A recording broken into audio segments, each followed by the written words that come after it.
अब कभी नहीं छूटेंगे आपके फेवरेट टीवी शोज ZEE5 के साथ बिल्कुल फ्री। आप ना ही हरीश के चक्कर में अपने सगे बेटे को नजरअंदाज कर रहे हैं। सोचे हैं कभी इसका नतीजा क्या होगा? आखिर बल्लू के सबर का भी एक सीमा है। चित्ताओं का भविष्य तभी सुरक्षित होगा जब उसका मुखिया ताकतवर होगा, बुद्धि से तेज होगा, जो हवा के सिरहन से तूफान का भनक लगा ले। हम हरीश की मुखियाई में अपने समाज और बल्लू को बड़ा होते हुए देखना चाहते हैं, न कि बल्लू की मुखियाई में अपने समाज को डूबते हुए।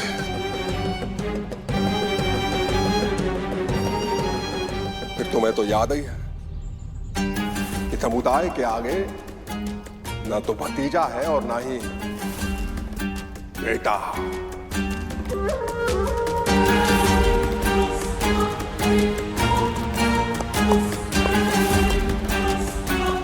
अब खड़ी का हो, तनिक कड़िक चाय पिला दो।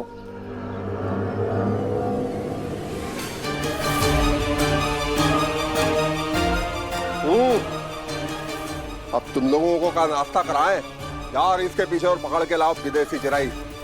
जाओ।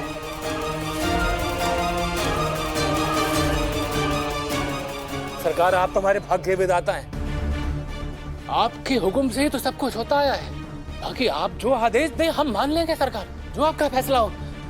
हाँ, वो सब ठीक है। तू बस हमको इतना बता कि हमारा जो नुकसान होगा उसकी भरपाई कौन करेगा? हाँ? सरकार, हम आपको हरिश्वा की कमी कभी खलने नहीं देंगे। हाँ, उसकी कमी खली तो हमें बहुत है।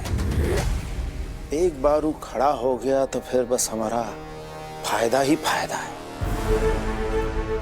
पर चलो कोई बात नहीं, सोलंकी साहब के लिए हम इतना नुकसान सह लेंगे।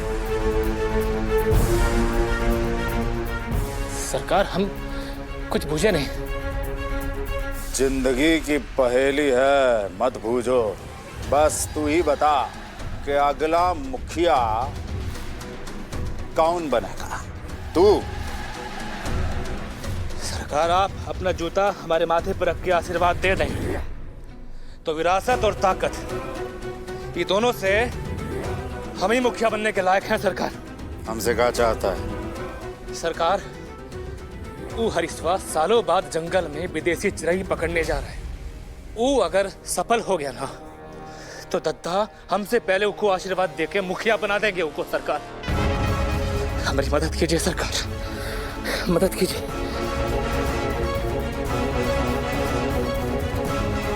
देख बल्लू, तू कहता है ना कि तू लायक है। हाँ? हाँ सरकार। तो फिर साबित कर कि तू लायक है।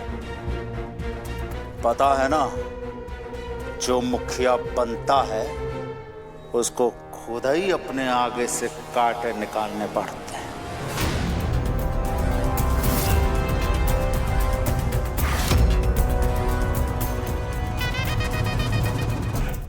ZEE5 ऐप डाउनलोड करें और देखें सारे एपिसोड्स बिल्कुल फ्री।